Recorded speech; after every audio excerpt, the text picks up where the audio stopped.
Welcome to the last in this series on goal setting, on turning resolutions and goals into fantastic outcomes. And we've come a long way. And by now, if you've followed this series through, you would have seen how we've been constructing something from a very amorphous resolution or goal to something which is really empowered, structured, focused, specific, that allows you to move, overcome all of the internal barriers to get to the goals that you want. And this week I'm going to talk about the final and perhaps one of the most important aspects of goal setting, and that's the celebration.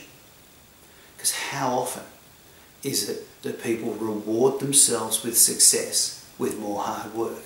So rather than stopping and saying, I have achieved it, and allowing themselves the ability to feel good about achieving their goal and rewarding themselves physically, psychologically, completely, with understanding that they've achieved something fantastic, they've got these terrific outcomes. Instead, they plunge straight back into a cycle of more hard work or more difficult propositions or more anything, whatever that is. So what I encourage you to do is think about your goal as a finite chunk that has long-term benefits expanding out after it. So when you have hit your T, hit your target, hit your timeline, and you've achieved those things that you want to achieve, reward yourself, celebrate. And this is really critical because often we get to that point, and by taking that moment to reflect back, we allow ourselves the ability to go, I did it. I take credit for what I've done. I feel really good about that. And you reinforce the value to yourself of the goal that you've achieved. You reinforce to yourself the value of the effort that you've made. And you start to think that that effort is really valuable now, and you're setting a new benchmark. It's almost like turning that page and saying, I'm celebrating that I've achieved this and I now have that in my life. Then you can get on with working on other goals.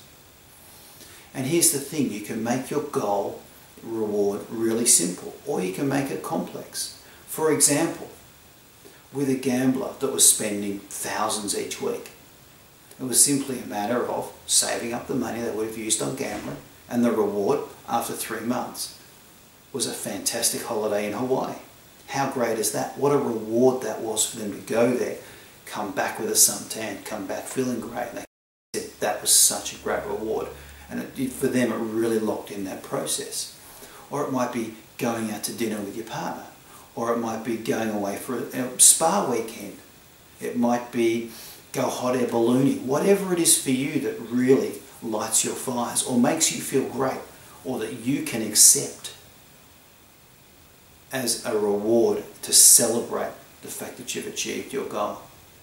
Because every time you reward and celebrate yourself, you re-energize yourself.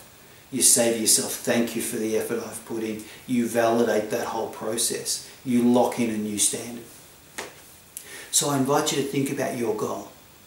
And I invite you to think about what sort of celebration you're going to make when you reach your final end point, when you reach your finish line.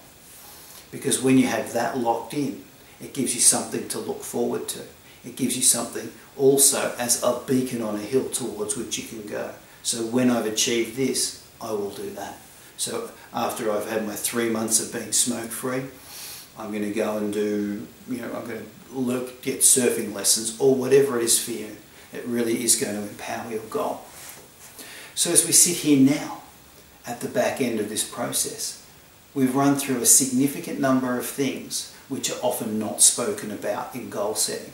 And yet each of them to me is critical in making sure that your goal is congruent, your goal is achievable, and your goal is something that will deliver outcomes to you that can change your life now and forever.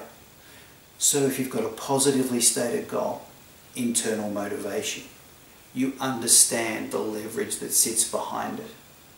You've worked out what skills and strategies you need to achieve that goal. You understand what potential obstacles there are that could appear in your way.